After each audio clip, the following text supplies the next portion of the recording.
Hello student, कैसे हैं सभी। उम्मीद करता हूं सभी ठीक होंगे। एक बार फिर से स्वागत है आपका अपने यूट्यूब चैनल पैशन केमिस्ट्री पर। ठीक है, तो आज का हमारा जो टॉपिक रहेगा वो रहेगा कोऑर्डिनेशन कंपाउंड या कोऑर्डिनेशन कॉम्प्लेक्स। ये यूनिट किसी भी बोर्ड एग्ज़ाम के लिए या कंपटीशन एग्ज़ाम के लिए बहुत ही ज़्यादा इम्पोर्टेंट है और बहुत कह सकते हो आप इजी भी यूनिट है ये। और फर्दर इस पे जो है कह सकते हो आप बहुत ही ज़्यादा रिसर्च में भी बहुत ही स्कोप है इस चीज़ के। और ये कंपटीशन में सबसे ज़्यादा पूछा जाता है आजकल, तो एचएससी में भी इससे क्वेश्चन आने लगे हैं। तो हम इसको बहुत ही अच्छे से और कह सकते हैं आप बहुत ही कॉन्सेप्चुअल वे से सीखेंगे। तो प्लीज़ जैसे हम पहले भी कहते थे आपको कि आपको अपने साथ आपकी नोटबुक और पेन रखते हुए सिर्फ आपको अपने नोट्स तैयार करना है और मेरे पर विश्वास करते हुए आपको क्या है इस टॉपिक को बहुत ही अच्छे से करना है। और ये आपके पेपर में कह सकते हो आप 5 मार्क्स तक पूछ लिया जाता है। कभी 1 मार्क आपका क्या है 1 मार्क्स में ऑप्शनल में भी रहता है ये, और 3 मार्क्स का इसका एक क्वेश्चन बनता है, या 5 मार्क्स में भी इसका आ जाता है, यानी कि 5 to 6 कह सकते हैं आप इसको। ठीक है, और हम क्या है बहुत दिनों के बाद वीडियो बना रहे हैं, उसके लिए मैं माफ़ी चाहूँगा। अब हमारे जो लेक्चर है वो कंटिन्यूटी से रहेंगे और कोऑर्डिनेशन कॉम्प्लेक्स को या कंपाउंड्स को आप मेरे साथ बहुत ही अच्छे तरीके से सीखेंगे। तो सबसे पहले आज हम बात करते हैं कि इस यूनिट में हम क्या क्या डिस्कस करेंगे, वो देख लीजिए एक बार सिलेबस क्या है कोऑर्डिनेशन कंपाउंड का। ठीक है, क्योंकि वो बहुत ही ज़्यादा इंपॉर्टेंट है। कुछ पार्ट है इसमें अलग अलग, ये नहीं कह सकते कि आपका फर्स्ट वाला पार्ट बिल्कुल लास्ट तक कनेक्ट होगा, कुछ पोर्शन कनेक्ट हो सकता है, लेकिन हर एक टॉपिक अपने आप में एक अलग है। ठीक है, तो चलिए स्टार्ट करते हैं। तो हम जो पहले डिस्कशन करेंगे टॉपिक का वो क्या रहेगा आपके लिए, वो रहेगा कोऑर्डिनेशन कंपाउंड का इंट्रोडक्शंस। फर्स्ट क्या रहेगा, इंट्रोडक्शन। ठीक है, और सेकंड पार्ट जो है इसी में हम कह सकते हैं इंट्रोडक्शन के साथ साथ हम करेंगे क्या, ligand and coordination number. Ligand क्या होते हैं, लिगेंड और कोऑर्डिनेशन नंबर, कोऑर्डिनेशन नंबर। ठीक है, ये आपका एक अलग पोर्शन रहेगा कंप्लीटली। ठीक है, फिर इसके बाद आपका रहेगा आयुपैक फॉर्मेशन, आयुपैक फॉर्मुलेशन या formulation and nomenclature of mononuclear coordination compound and nomenclature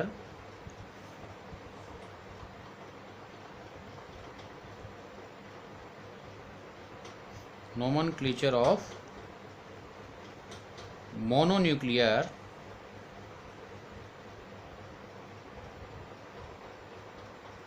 coordination compound, coordination compound। ठीक है, सेकंड आपके लिए ये रहेगा।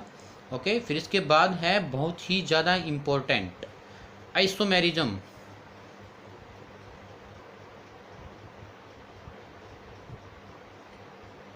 Isomerism including stereo isomerism, stereo isomerism.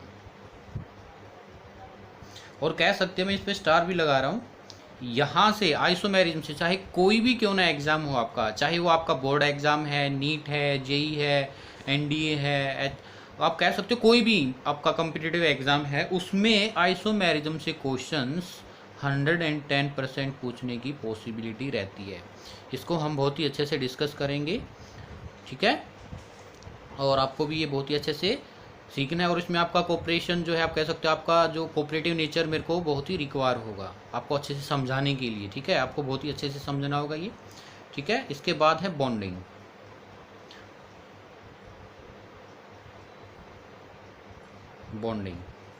Bonding का मतलब क्या है, इसमें हम क्या करेंगे, बॉन्डिंग में कुछ थ्योरी पढ़ेंगे, थ्योरी पार्ट कह सकते हो आप इसमें।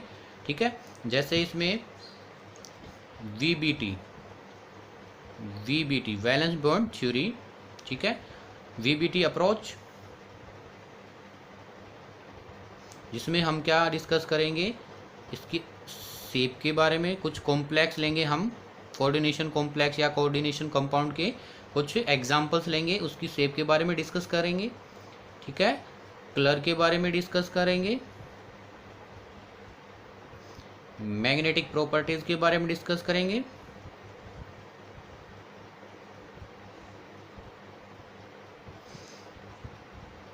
क्रिस्टल फील्ड थ्योरी, इसके बाद CFT,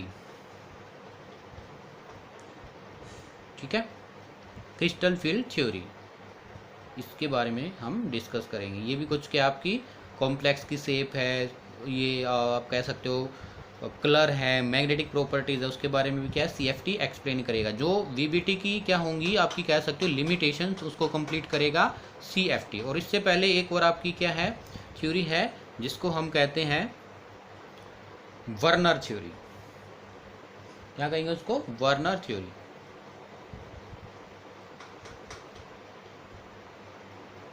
तो आपका देखो 3 है, बॉन्डिंग वाला पार्ट है जो आपका कि कोऑर्डिनेशन कॉम्प्लेक्स किस टाइप की बॉन्डिंग करेंगे, उसकी शेप क्या होगी, ठीक है, कलर क्या होगा, मैग्नेटिक प्रॉपर्टी क्या होगी, उनको एक्सप्लेन करने के लिए सबसे पहले कौन सी थ्योरी आई? Werner theory. फिर उसके बाद कौन सी? VBT, फिर CFT। इनकी भी कुछ लिमिटेशंस है जो कि MOT, मोलिकुलर ऑर्बिटल थ्योरी है, लेकिन ये आपके सिलेबस में नहीं है, ठीक है। MOT पढ़ेंगे लेकिन ये आपके सिलेबस में नहीं है।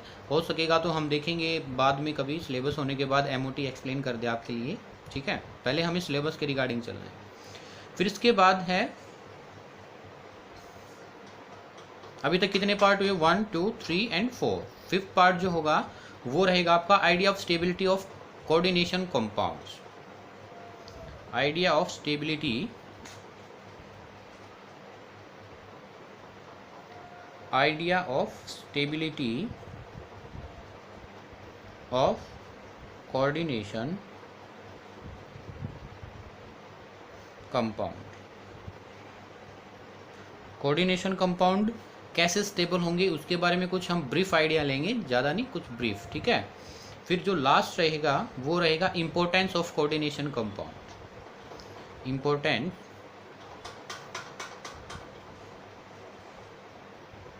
of coordination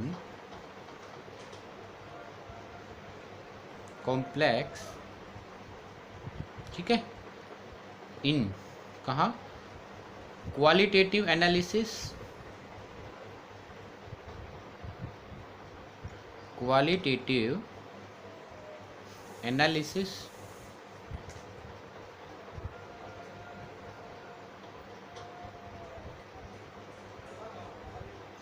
qualitative analysis, extractions of metal, extraction of metal, biological system,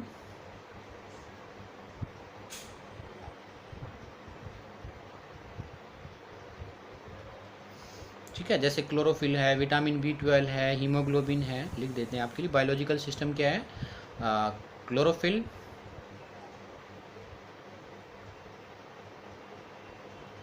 vitamin B12, haemoglobin,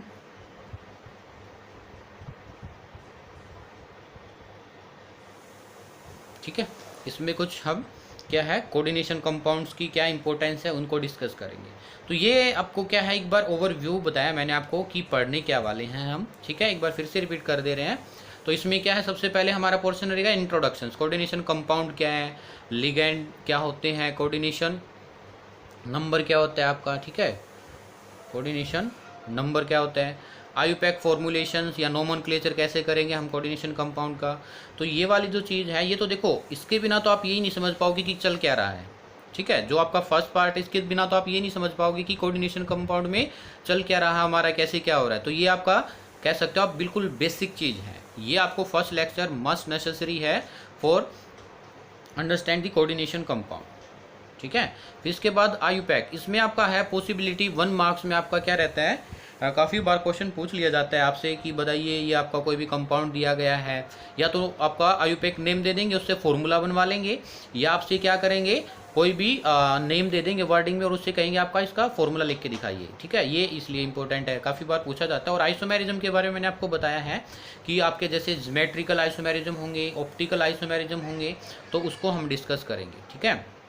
फिर बॉन्डिंग, ये बॉन्डिंग जो है आपकी जितनी भी मैंने आपको बताया वर्नर आपकी लेस कह सकते हो आप इतनी ज़्यादा इंपॉर्टेंट नहीं है, लेकिन फिर भी आपको एग्जाम पॉइंट ऑफ व्यू से करना है इसको, लेकिन वीबीटी और सीएफटी आपकी मोस्ट इंपॉर्टेंट है। वैसे तो सबसे इंपॉर्टेंट एमओटी है, जो कि हर एक जो भी इनकी वर्नर वीबीटी सीएफटी है, इनकी क्या कह सकते हो आप लिमिटेशंस को एक्सप्लेन करती है। लेकिन हमारे लिए तीनों क्या है, हमारे सिलेबस में ये, तो हम इन्हीं को पढ़ेंगे और इसमें से आपका डायरेक्ट 3 मार्क्स का क्वेश्चन बनने की पॉसिबिलिटी रहती है। ठीक है, फिर हम idea of stability of coordination compound की स्टेबिलिटी क्या होंगे, जो आपका कह सकते हो आप ये जो लास्ट 2 आपके टॉपिक रहेंगे, ये आपके मस्ट इम्पोर्टेंट हैं, ज़्यादा इम्पोर्टेंट। अगर आप हायर क्लासेस में जाओगे तो इनको ज़्यादा स्टडी करोगे, ये रिसर्च में है, या आप कह सकते हो आप क्या कॉमेरिकल पर्पज़ के लिए है, इंडस्ट्रीज़ में है, ये ज़्यादा आपके क्या है स्ट्रॉन्ग होनी चाहिए वहाँ पर।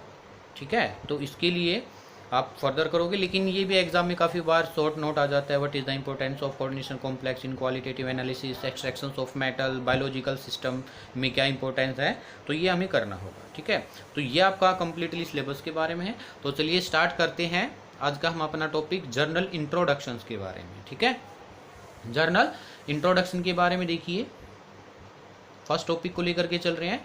तो आप प्लीज़ एक बार बिल्कुल अच्छे से समझना है इस चीज़ को। अगर कोई भी डाउट होता है तो आप कमेंट बॉक्स में बताना है, उसको हम सॉर्ट आउट करने की कोशिश करेंगे। ठीक है, और बिल्कुल आपको अच्छे से समझना है।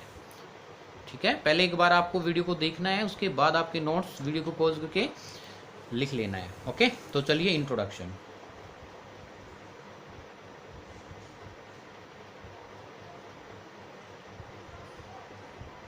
आपने 11th क्लास में केमिकल बॉन्डिंग एक चैप्टर पढ़ा होगा। ठीक है, केमिकल बॉन्डिंग, उससे मैं कुछ हल्का सा क्या है कुछ आइडिया लूँगा। फिर यहाँ पर हम क्या करेंगे, कुछ कोऑर्डिनेशन कॉम्प्लेक्स के बारे में बात करेंगे। तो सबसे पहले ठीक है हम बात करते हैं केमिकल बॉन्डिंग से स्टार्ट करेंगे थोड़ा सा कुछ। ठीक है, तो फॉर एग्जांपल अगर हमारे पास एक मॉलिक्यूल से CH4, आपका इसको नाम बताना है, क्या इसका नाम आपका होगा कि सर इसका नाम तो मीथेन है, मीथेन नाम है इसका। ठीक है, अगर इसकी अब हम स्ट्रक्चर्स की बात करें तो आपको पता है बहुत ही अच्छे से कि सर इसकी स्ट्रक्चर्स तो टेट्राहेड्रल होती है। कैसी होती है, जो इसकी शेप है, स्ट्रक्चर है, ठीक है, ज्योमेट्री है, वो क्या सी होती है, टेट्राहेड्रल। तो आप इसको मैं बिल्कुल ध्यान से और भी डीपली अगर अब इसमें हम आपको बताना चाहूँ तो जो ये बॉन्ड बना है कार्बन और हाइड्रोजन के बीच में, ये कैसा बॉन्ड बना होगा। आप कहोगे कि सर एक इलेक्ट्रॉन्स तो कार्बन लेके आया होगा और एक इलेक्ट्रॉन्स जो है हाइड्रोजन लेके आया होगा, और इन दोनों ने आपस में क्या किया होगा, बॉन्ड बनाया होगा। और ऐसे शेयरिंग वाले जो बॉन्ड बनता है उसको हम सर कोवलेंट बॉन्ड कहते हैं।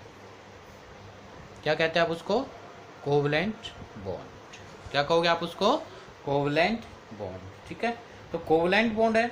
लेकिन फिर बात आएगी सर कोऑर्डिनेशन बॉन्ड भी हमने पढ़ा है। जैसे अगर हमारे पास है अमोनिया NH3, क्या है NH3। ठीक है, और आपको पता है नाइट्रोजन 3 बॉन्ड बनाते हैं। तो चलो इसकी भी हम क्या है शेप की बात कर लेते हैं। ठीक है, तो इसकी जो शेप होगी वो क्या होगी, पिरामिडल। कैसी शेप होगी, पिरामिडल। लेकिन इसकी ज्योमेट्री तो टेट्राहेड्रल ही है। ये सब कुछ केमिकल बॉन्डिंग में आपने सीख रखा है।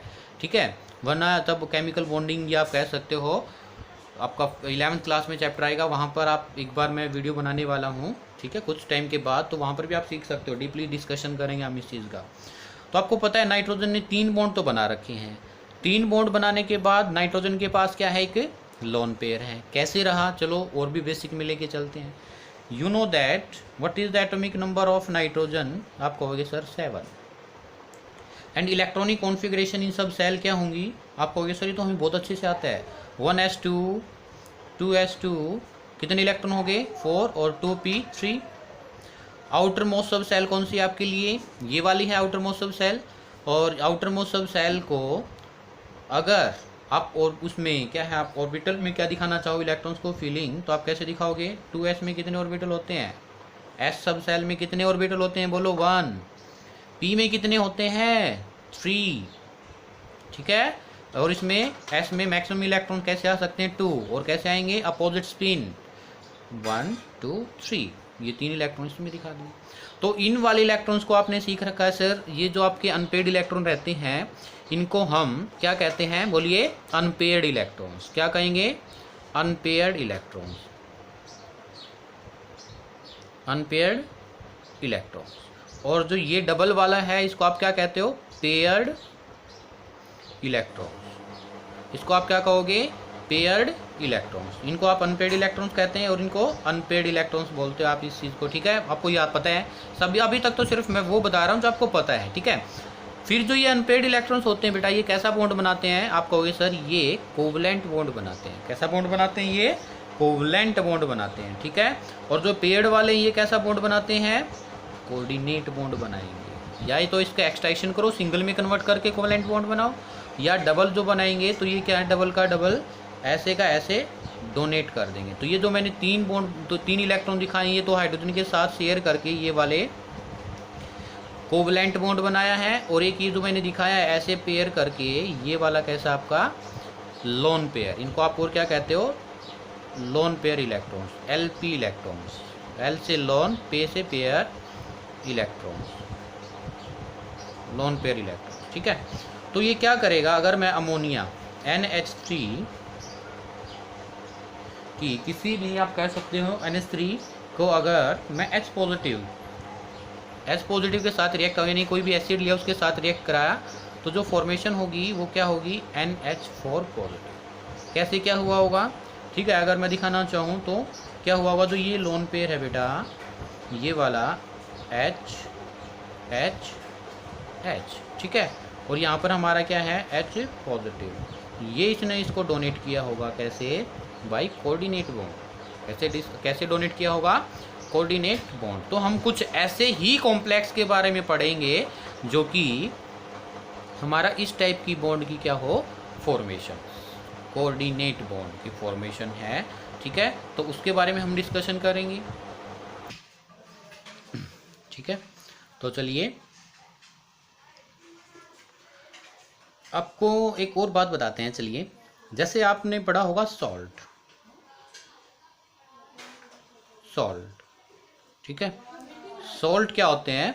सॉल्ट आपको पता है कि सॉल्ट की अगर हम डेफिनेशन देना चाहें तो तीन तरीके से सॉल्ट की डेफिनेशन दे सकते हैं हम। जैसे फर्स्ट, टाइप्स ऑफ एसिड या बेस सॉल्ट, एसिड या बेस सॉल्ट। जैसे KCl है, ये तो हमारा क्या है? K positive, Cl negative, neutral है।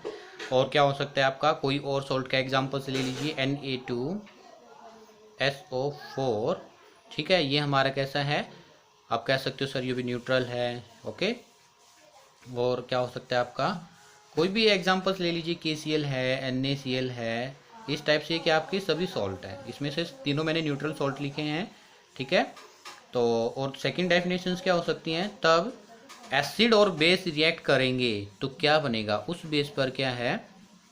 सॉल्ट की डेफिनेशन दे सकते हो। जैसे हमारा कोई भी एसिड है, आप एसिड ले लीजिए, चलो ये ले लो, CaOH का ट्वाइस प्लस HCl, ये आपका क्या है? बेस, और ये क्या है? एसिड। इन दोनों को हम रिएक्ट कराएंगे तो आपको बताया सर सॉल्ट बनेगा। क्या बनेगा? CaCl2 plus 2H2 plus 2H2O। तो ये क्या हमारा एक सॉल्ट की डेफिनेशन है? When acid and base react then formation of salt, ठीक है? और क्या हो सकता है? चलो और ले लीजिए, CH3COOH एसिटिक एसिड को अगर मैं रिएक्ट कराना चाहूँ NaOH के साथ तो क्या बनेगा? CH3COO, Na ये नेगेटिव है, पॉजिटिव, ठीक है? Sodium salt of acetic acid plus H2O। एक ये डेफिनेशन भी हो सकती है, ठीक है? तो ये क्या आपकी डिफरेंट में सॉल्ट की डेफिनेशंस क्यों बता रहा हूँ, तो वो देखना भी मैं कनेक्ट करने वाला हूँ। क्या मैजिक देखोगे आप एक तरीके से, ठीक है? तो देखिए, और थर्ड जो डेफिनेशन है वो क्या है? थर्ड जो डेफिनेशन है वो आप कहोगे कि सर तब हम क्या करते हैं? किसी भी सॉल्ट का हाइड्रोलिसिस, सॉल्ट का क्या करते हैं? हाइड्रोलिसिस। जैसे फॉर एग्जांपल NH4Cl आपका अमोनियम क्लोराइड सॉल्ट है। अगर इसको मैं क्या करता हूँ? हाइड्रोलिसिस, इसकी मैंने H2 एक्वस, ठीक है, हाइड्रोलिसिस की, तो जो फॉर्मेशन होगी वो क्या होगी बेटा जी? NH4 positive plus Cl negative. ये क्या आपके? एक्वस, क्या है? एक्वस। तब ये NH4 पॉजिटिव एक्वस है, तो ये क्या करेगा? जल्दी से डिसोसिएट होकर के क्या देगा?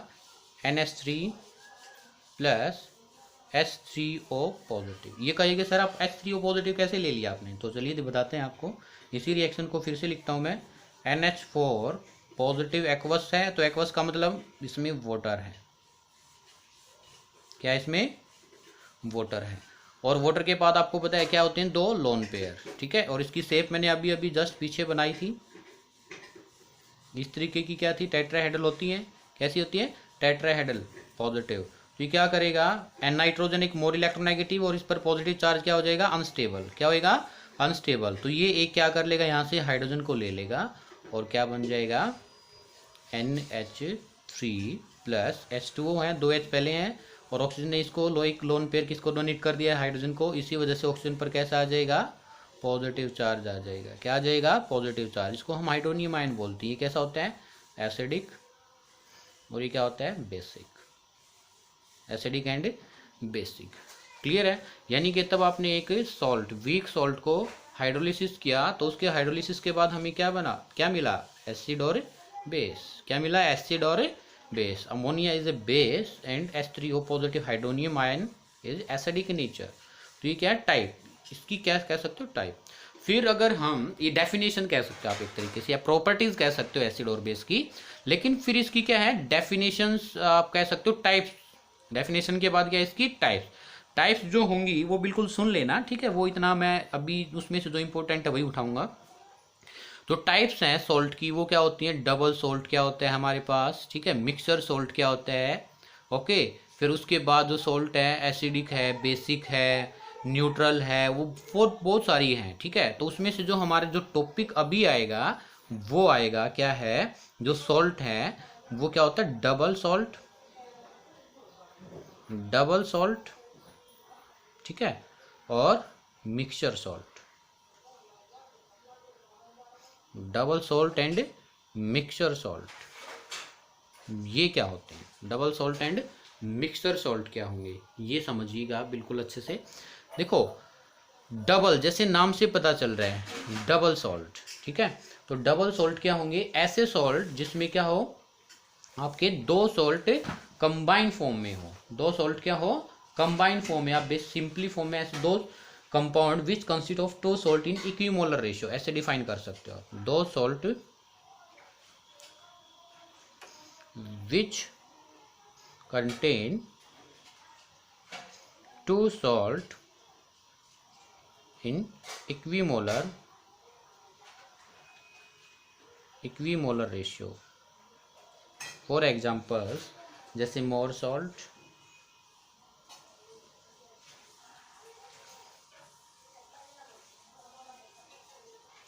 मोर सॉल्ट।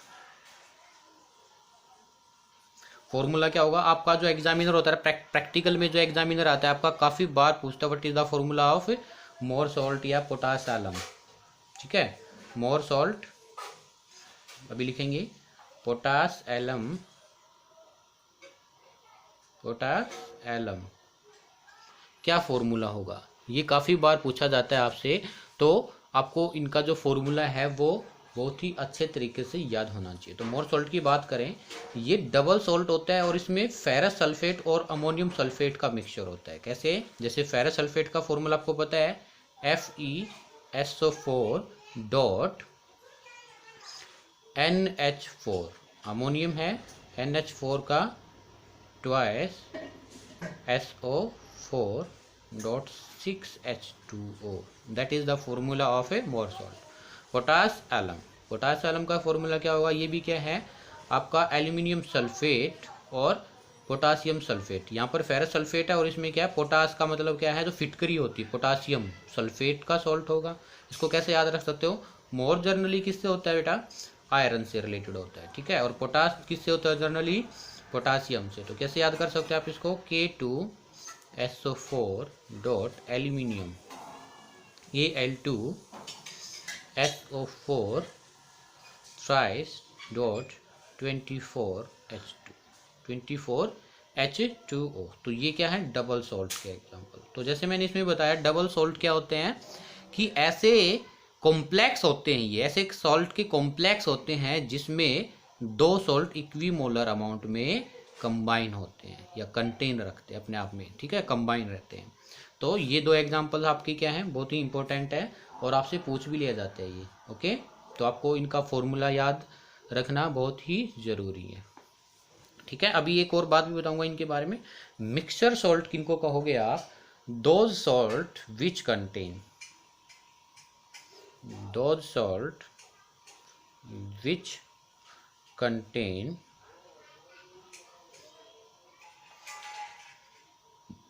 which contain cationic या anionic part in excess more than the other part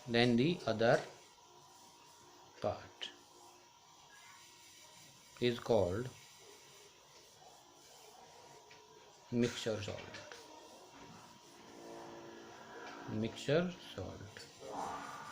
salt देखो, आपको पता है कि फॉर एग्जांपल जैसे KCl, इसमें एक ही पॉजिटिव पार्ट है और एक ही नेगेटिव पार्ट है, मतलब दोनों इक्विमोलर अमाउंट में है, मतलब कह सकते हो इक्वल अमाउंट में। एक ही क्या है, कैटाइन है, और एक ही क्या है, इसको अगर हम आयनिक फॉर्म में दिखाएं तो K positive plus Cl negative, एक ही है ना। लेकिन कुछ ऐसे एग्जाम्पल है जैसे CaCl2, कैसे करोगे आप? Ca2 positive plus 2Cl negative. Anionic part कितना है? 2, कैटाइनिक पार्ट कितना है? 1। तो इस टाइप के जो होंगे सॉल्ट उनको हम क्या कहेंगे? मिक्सचर। और भी एग्जाम्पल्स ले सकते हो आप, ठीक है, क्या एग्जाम्पल होगा लिख सकते हो। और आपका MgCl2 positive plus 2Cl negative, ठीक है। और क्या हो सकता है? आप ऐसे ही मेरे को कमेंट बॉक्स में बताना। कैटाइनिक जिसको में कैटाइन की अमाउंट क्या हो ज़्यादा, इसमें तो मैंने एनाइनिक की दिखाई, कैटाइनिक की आपको दिखानी है, ठीक है। तो अब बात आती है जो डबल सॉल्ट है, जो कि आपका डबल सॉल्ट है। तो देखो इसमें भी क्या है, डबल सॉल्ट में भी एक तरीके से कह सकते हो आप, डबल सॉल्ट है जो, इसमें भी कह सकते हैं आप कि जो कैटाइनिक एनाइनिक पार्ट मैंने अभी लिया है ना यहाँ पर, ये आपका जो कैटाइनिक एनाइनिक पार्ट मैंने आपको दिखाया है, ये कैटाइनिक कॉम्प्लेक्स, एनाइनिक कॉम्प्लेक्स और न्यूट्रल कॉम्प्लेक्स वहाँ पर बहुत ही ज़्यादा यूज़ होगा इनका, ठीक है। कैटाइनिक कॉम्प्लेक्स क्या होते हैं, एनाइनिक कॉम्प्लेक्स क्या होते हैं, उनको उनमें वहाँ पर क्या है, बहुत ही ज़्यादा यूज़ होने वाला है, ठीक है। तो कोऑर्डिनेशन कॉम्प्लेक्स की तरह ही, जैसे फॉर एग्जांपल इसी में मैं अगर लिखना चाहूँ, लिख सकते हो आप क्रोमियम CrH2O6, ठीक है, ठीक है। तो इसमें आप लिख लीजिए 3Cl, ठीक है, ऐसे लिख सकते हो 3Cl। तो इसको अगर हम लिखें तो ऐसे भी लिख सकते हैं CrH2O6 अगर ये 3 नेगेटिव जाएंगे तो 3 क्या आएगा? Positive plus 3Cl negative. Atomic form में दिखाया मैंने ये, ठीक है।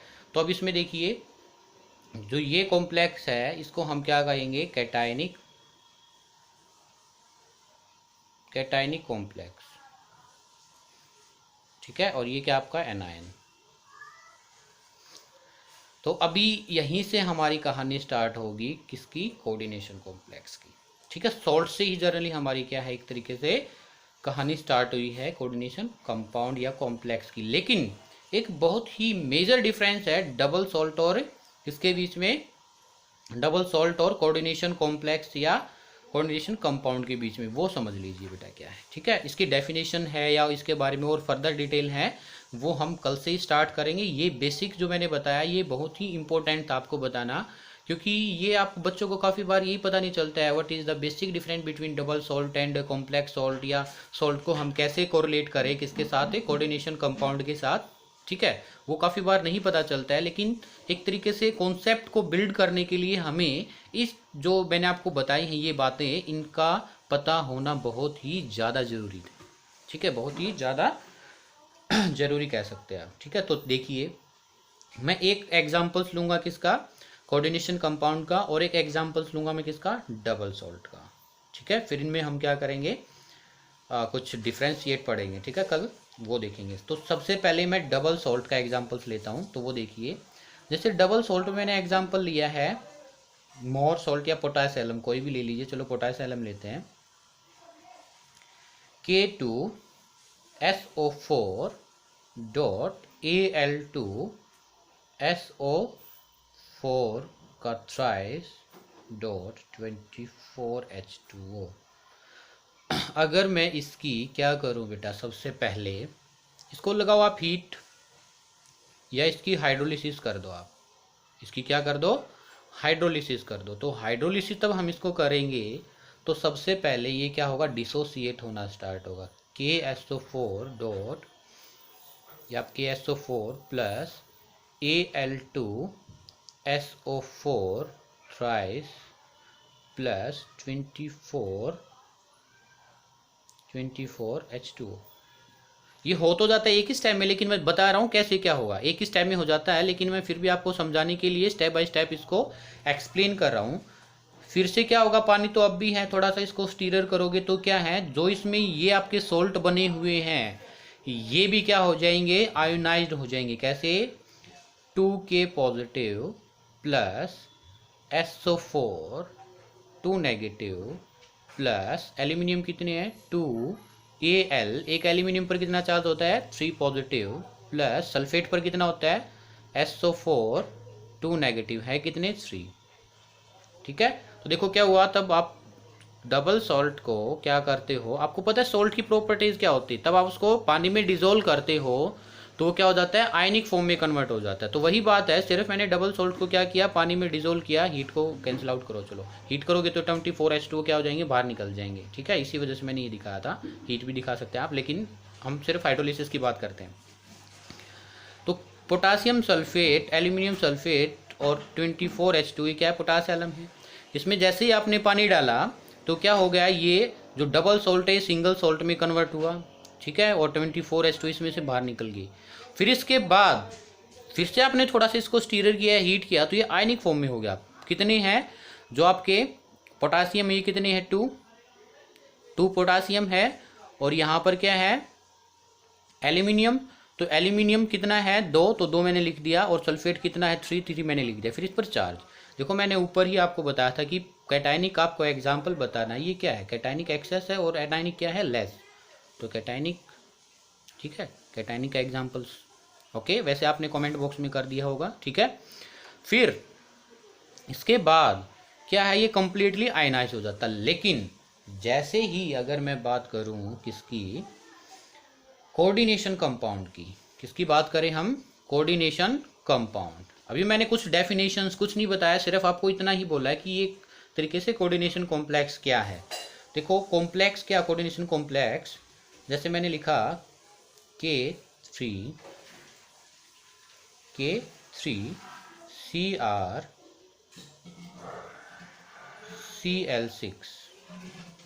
K3CrCl6, ये कोऑर्डिनेशन कॉम्प्लेक्स है। कैसे पता चलेगा, क्या आइडेंटिटी है, कैसे इसको रिप्रेजेंट करना है, वो कल हम बात करेंगे, लेकिन मैं आपको बताना चाहूँ डीप में हम कल बात करेंगे। लेकिन अगर हम ऐसे लिखें, ये ब्रैकेट आपको दिख रही है, ये कोऑर्डिनेशन कॉम्प्लेक्स की क्या है, आइडेंटिटी है। क्या ये कोऑर्डिनेशन कॉम्प्लेक्स की आइडेंटिटी है। अगर हम अब कोऑर्डिनेशन कॉम्प्लेक्स को क्या करें, एक तरीके से सॉल्टी है, ये भी एक तरीके से कह सकते हो सॉल्टी है, क्योंकि पॉजिटिव और नेगेटिव पार्ट है इसमें, तो सॉल्टी है। लेकिन इसमें क्या डिफरेंस होता है, अगर हम कोऑर्डिनेशन कॉम्प्लेक्स की हाइड्रोलिसिस करें तो इसमें ये जो ब्रैकेट से बाहर दिख रहा है, ये तो चलो हम कह सकते हैं 3K पॉजिटिव अलग हो जाएगा बेटा, लेकिन CrCl6 3 पॉजिटिव है, तो इस पर 3 नेगेटिव रहेगा, ये एज इट इज रहेगा। ये जो कोऑर्डिनेशन कॉम्प्लेक्स है, मैंने बोला था ना, जो सिर्फ ब्रैकेट के अंदर है इसी को कोऑर्डिनेशन कॉम्प्लेक्स कहेंगे। जो आउटर है इसको आउटर स्फीयर बोलते हैं, ये तो अपना पॉजिटिव नेगेटिव बना लेगा, लेकिन जो ब्रैकेट में है ये सेम एज इट इज रहेगा। ऐसा क्यों नहीं हुआ, Cr है ये अलग हो जाता, प्लस जो हमारे 6Cl नेगेटिव ऐसे हो जाते, लेकिन ऐसा नहीं हुआ। तो मतलब कोऑर्डिनेशन कॉम्प्लेक्स को तब हम हाइड्रोलिसिस करते हैं तो वो अपनी आइडेंटिटी को लॉस नहीं करता है, लेकिन जो डबल सॉल्ट हैं या सिंपल सॉल्ट हैं वो क्या करते हैं, अपनी आइडेंटिटी लॉस कर देते हैं। कैसे आइडेंटिटी, जैसे पोटासियम सल्फेट है, इसकी अलग प्रॉपर्टीज होंगी और सिंपल पोटासियम की अलग प्रॉपर्टीज होंगी। समझ रहे हो ना बात को। पोटासियम सल्फेट अपनी अलग प्रॉपर्टी दिखाएगा, इसका मेल्टिंग पॉइंट है, बॉइलिंग पॉइंट है, कह सकते हो आप इसकी सॉलिडिफिकेशन है, कुछ भी लगा लीजिए, अलग प्रॉपर्टी है। और सिंपल के पोटासियम पॉजिटिव इसकी अलग प्रॉपर्टीज होंगी। लेकिन यहाँ पर जो CrCl6 सिंपल, यहाँ पर जो इसकी प्रॉपर्टीज थी वो भी इसकी यही प्रॉपर्टी शो होंगी। तो ये क्या है हमारा कोऑर्डिनेशन कंपाउंड के बारे में कंप्लीटली इंट्रोडक्शन। तो ये आपको बहुत ही अच्छे से आना चाहिए। तो कल हम इसकी बात करेंगे। सिंपल कोऑर्डिनेशन कॉम्प्लेक्स क्या होते हैं, लिगेंड क्या होते हैं, और डबल सॉल्ट और कॉम्प्लेक्स में डिफरेंशिएट क्या होगा। ठीक है, तो मिलते हैं जल्द ही ऐसी एक नई इंटरेस्टिंग वीडियो के साथ। तब तक के लिए thank you, bye bye, see you. और अगर आपको ये वीडियो पसंद आए तो प्लीज़ वीडियो को लाइक कीजिए, शेयर कीजिए और कमेंट बॉक्स में अपनी प्रॉब्लम बताइए या कमेंट में बताइए आपको लेक्चर कैसा लगा या क्या इंप्रूवमेंट करने की ज़रूरत है। थैंक यू और चैनल को सब्सक्राइब करना ना भूलिएगा। मिलते हैं जल्दी ही।